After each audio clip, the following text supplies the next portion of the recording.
जय सिया राम। आपके अपने चैनल धार्मिक कथाएं में आप सभी का बहुत बहुत स्वागत है।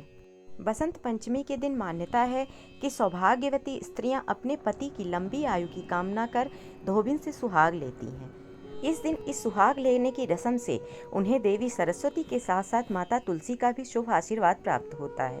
तो आज की अपनी इस वीडियो के माध्यम से मैं आप लोगों को यह बताऊंगी कि सौभाग्यवती स्त्रियां धोबिन से सुहाग का आशीर्वाद क्यों लेती हैं और इस रस्म के पीछे की पौराणिक कथा क्या है, इसका भी वर्णन करूंगी। तो आज की वीडियो बहुत ही महत्वपूर्ण होने वाली है, तो सौभाग्यवती स्त्रियों और कन्याओं को इस वीडियो को पूरा देखना चाहिए।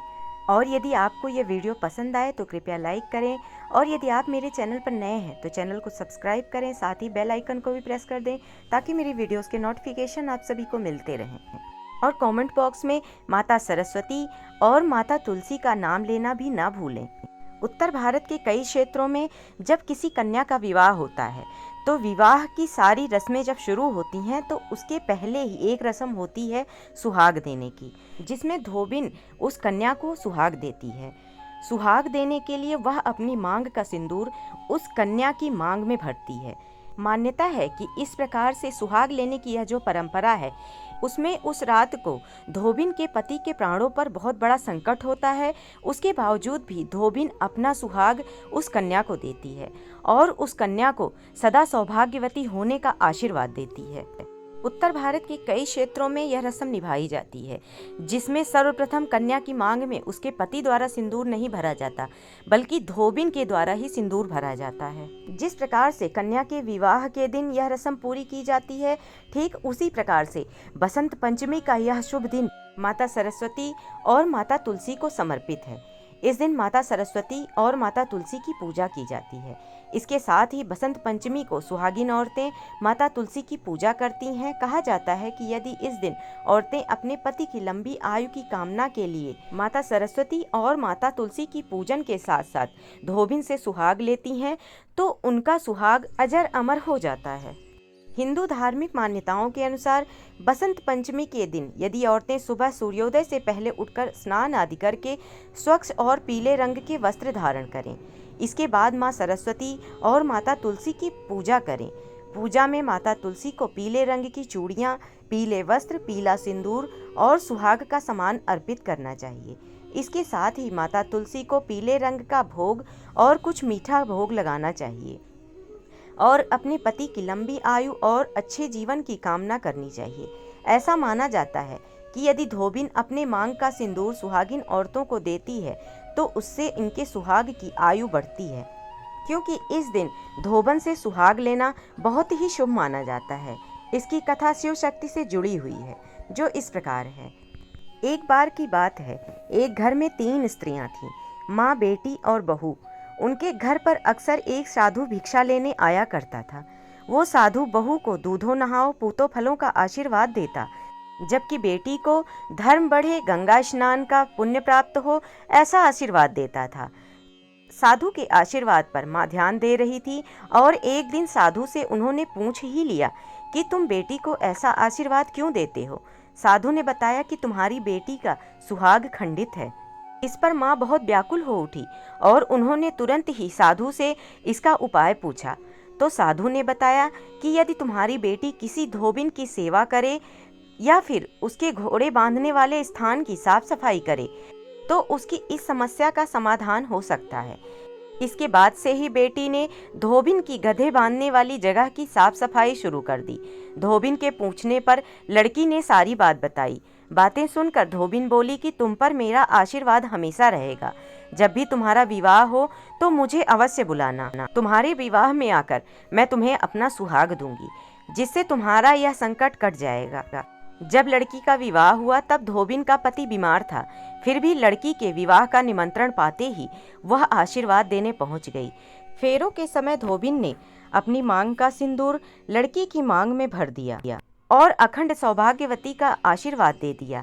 जब धोबिन घर लौट रही थी तब उसने देखा कि उसके पति की मृत्यु हो गई है, तो उसने शादी में मिले पुर्वे के 108 टुकड़े किए और शिव शक्ति की आराधना करके पीपल के 108 बार परिक्रमा की। फिर अपनी तर्जनी उंगली को काटकर उससे निकले खून को छिड़का। जिसके कारण उसका पति शिव शक्ति के आशीर्वाद से फिर से जीवित हो उठा।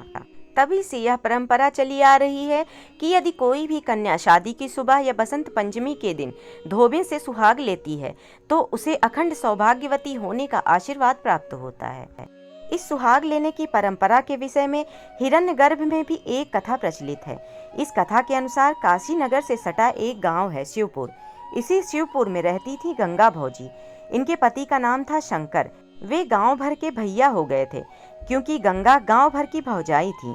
नाती पोतों की उम्र के लोग भी उन्हें भौजी भौजी कहते थे। उनका एक गधा था, उसका नाम उन्होंने प्यार से गणेश रखा था। दोनों उस पर जान छिड़कते थे। वह भी इनके लिए बेचैन हो उठता था। पति पत्नी जो स्वयं खाते थे बेटे को खिलाते, वही गणेश को भी खिलाते थे। कपड़ों की लादी लादते समय वे हमेशा ध्यान रखते थे कि कहीं वजन ज़्यादा न हो जाए। जिस दिन लादी ज़्यादा हो जाए पति पत्नी एक एक गठरी अपने अपने सिर पर रख लेते थे। बारी बारी से गोद में बच्चे को लिए हुए चलते, गणेश आगे आगे, वे दोनों एक दूसरे से बतियाते पीछे पीछे। दिन भर वे घाट पर कपड़ा धोते, गणेश घास चरता, सोते हुए बच्चे के पास खड़ा रहता, कान हिलाकर उसके ऊपर बैठी मक्खियां भगाता, धूप से छांव करता और सूखते कपड़ों की रखवाली करता था। शाम को वैसे ही सब घर लौट आते। गंगा घर के और बच्चों के काम में लग जाती और शंकर गणेश तथा जानवरों की देखभाल में। शंकर और गंगा की जिंदगी हंसी खुशी से बीत रही थी। गंगा भौजी बसंत पंचमी को सुहागिनों को सुहाग देने के लिए बुलाई जाती थी। वहां हर बार एक कथा जरूर कही जाती थी जो इस प्रकार से है। पार्वती जी सुहाग बांटने नदी किनारे बैठी। घाट की धोबिन सबसे पहले आई। उसको भरपूर सुहाग दे डाला पार्वती जी ने। जब भरा होता है तो हाथ ज़्यादा उठता है। फिर गरीब औरतें जो खेत खलिहान घर में जहाँ कहीं काम कर रही थीं, खबर सुनते ही जैसी थीं वैसी ही मैली कुचली दौड़ी दौड़ी माँ के पास सुहाग लेने आ गईं। उन्होंने सोचा कि माँ के पास जाने के लिए किसी तैयारी की क्या ज़रूरत। देवी पार्वती ने सारा सुहाग उनमें बांट दिया। उधर ऊंचे कुल वर्ग की स्त्रियों को नहाते धोते सजते संवरते देर हो गई। वे जब पहुंची तो सुहाग बंटकर चुक गया था। पार्वती जी अब क्या करें। उन्होंने घाट की धोबिन को बुलाकर उससे कहा कि तुम अपने में से थोड़ा थोड़ा सुहाग इन सबको दे दो। धोबिन ने अपने सुहाग में से सबको चुटकी चुटकी सुहाग दे दिया। सुहाग पाकर सबने पार्वती जी और धोबिन के पैर छुए। तभी से धोबिन द्वारा बसंत पंचमी और विवाह में सुहाग देने की परंपरा शुरू हुई, जिससे पार्वती जी और धोबिन दोनों का आशीर्वाद मिल सके। इन दोनों कथाओं में बसंत पंचमी के दिन या विवाह के दिन धोबिन से सुहाग का आशीर्वाद लेना कितना महत्वपूर्ण है सुहागिन स्त्रियों के लिए या कुंवारी कन्याओं के लिए, इस बात की महत्ता को बताया गया है। तो आशा करती हूँ आप लोगों को मेरी यह वीडियो अवश्य ही पसंद आई होगी। यदि वीडियो पसंद आई हो तो कृपया लाइक करें और मुझे कमेंट करके बताएं कि किसके यहाँ यह सुहाग लेने की परंपरा को निभाया जाता है, विवाह में या बसंत पंचमी के दिन किसके यहाँ धोबिन से सुहाग लिया जाता है। और अगर आप मेरे चैनल पर नए हैं तो चैनल को सब्सक्राइब करें, साथ ही बेल आइकन को भी प्रेस कर दें ताकि मेरे वीडियोस के नोटिफिकेशन आप सभी को मिलते रहें। क्योंकि आपके वीडियो को लाइक करने और चैनल को सब्सक्राइब करने से मुझे आगे वीडियो बनाने की प्रेरणा मिलती है। तो वीडियो को लाइक करें और चैनल को सब्सक्राइब करें और कमेंट बॉक्स में माता सरस्वती और माता तुलसी का नाम भी अवश्य लें। माता तुलसी और माता सरस्वती सभी सौभाग्यवती स्त्रियों को अखंड सौभाग्यवती होने का आशीर्वाद प्रदान करें। ऐसी कामना के साथ आज की अपनी इस वीडियो को मैं यहीं समाप्त कर रही हूँ। धन्यवाद।